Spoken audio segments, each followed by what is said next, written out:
ഹരേ കൃഷ്ണ. ഗർഗഭാഗവതം അധ്യായം 16.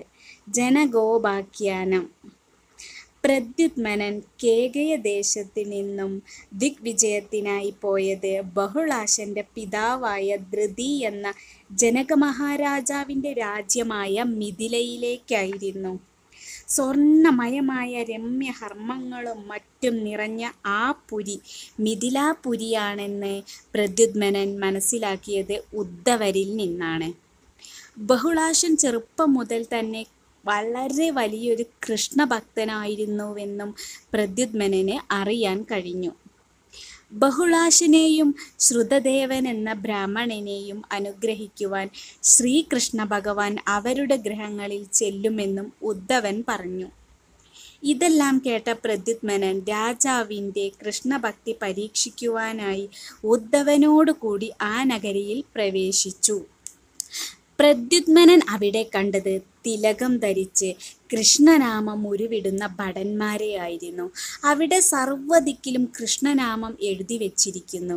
ഗ്രഹങ്ങൾ തോറും ശ്രീകൃഷ്ണന്റെ ദശാവതാരങ്ങളുടെയും മറ്റു ചിത്രങ്ങൾ വെച്ചിട്ടുണ്ടായിരുന്നു. 18 പുരാണങ്ങളും വാൽമീകി രാമായണവും മറ്റു പാരായണം ചെയ്യുന്നത് കേൾക്കാമായിരുന്നു. രാജാവിൻ്റെ സഭയിൽ വേദമൂർത്തികളായ വേദവ്യാസൻ, ശുകൻ, വസിഷ്ഠ മഹർഷി, ഗൗതമൻ, ബൃഹസ്പതി മുതലായ മഹർഷിമാർ സന്നിഹിതരായിരുന്നു. ധൃതി ബലരാമന്റെ പാദുകങ്ങളെ പൂജിക്കുകയായിരുന്നു. ആ അവസരത്തിൽ രാമകൃഷ്ണന്മാരുടെ നാമങ്ങൾ ഉരുവിട്ടുകൊണ്ട് ശിഷ്യരോടുകൂടി ഒരു ബ്രഹ്മചാരി വരുന്നത് കണ്ട് എല്ലാവരും എഴുന്നേറ്റ് അർഘ്യപാദാദികളാൽ പൂജിച്ചു നമസ്കരിച്ചു. അനന്തരം അവരുടെ ആഗമനം കൊണ്ട് താൻ ധന്യനായി എന്ന് പറഞ്ഞു. രാജാവും പ്രജകളും എല്ലാം അതീവ ധന്യരായെന്ന് ബ്രഹ്മചാരിയും പറഞ്ഞു. പിന്നീട് അവർ തമ്മിൽ കൃഷ്ണഭക്തിയെ പറ്റും സംവാദം ഉണ്ടായി.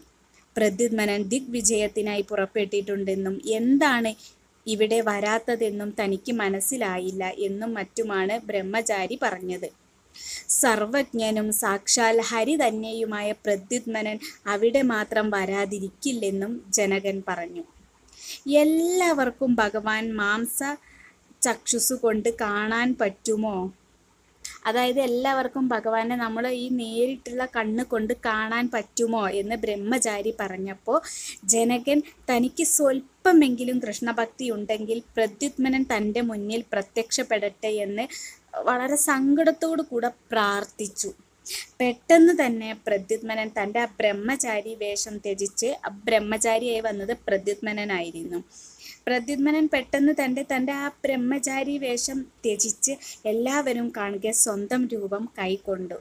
അതു കണ്ട് എല്ലാവരും അത്ഭുതപ്പെട്ടു. മേഘവർണം, താമര കണ്ണുകൾ, നീണ്ട കൈകൾ, പീതാംബരം, ആഭരണങ്ങൾ എന്നിവയോടുകൂടി തൻ്റെ മുന്നിൽ പ്രത്യക്ഷപ്പെട്ട് നിൽക്കുന്ന ആ പ്രദ്യുമ്നനെ ധൃതി സാഷ്ടാംഗം നമസ്കരിച്ചു. ഭഗവാനെ മുന്നിൽ കണ്ടെത്താൻ മഹാഭാഗ്യവാനാണെന്നും ഭഗവാന്റെ ദർശനത്താൽ കൃതാർത്ഥനായി എന്നും പറഞ്ഞു. അപ്പോൾ പ്രദ്യുമ്നൻ അദ്ദേഹത്തോട് അദ്ദേഹം ധന്യനാണെന്നും അദ്ദേഹത്തിൻ്റെ ഭക്തി പരീക്ഷിക്കാനാണ് താനൊരു ബ്രഹ്മചാരിയായി വന്നതെന്നും രാജാവിൻ്റെ അടുത്ത് പറഞ്ഞു. ധൃതിയാകട്ടെ ഭഗവാനെ പൂജിച്ച് സ്വന്തം ശിബിരത്തിലേക്കു മടങ്ങി. ഹരേ കൃഷ്ണ.